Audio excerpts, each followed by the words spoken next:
Vou citar homem aqui, só tem 3, 4 homens, mas eu vou falar o homem porque o homem ele nasceu de uma natureza machista, uma natureza que já vem lá do princípio. Se nós for estudar o princípio, amados, hoje alguns homens é até mais assim, mais maleável, porque antigamente a criação era difícil, dura.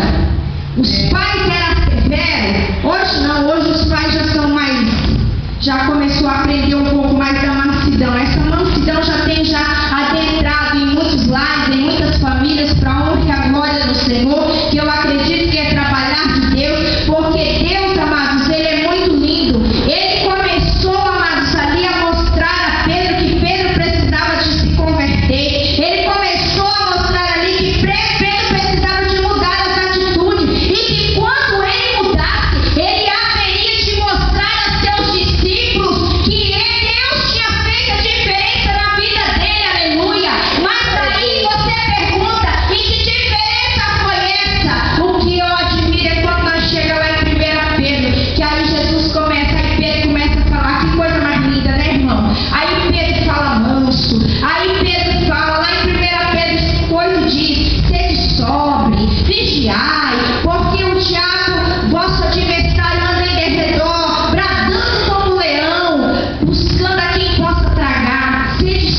perdido. Eu tenho uma pregação que eu gosto muito, o cristão perdido dentro da igreja.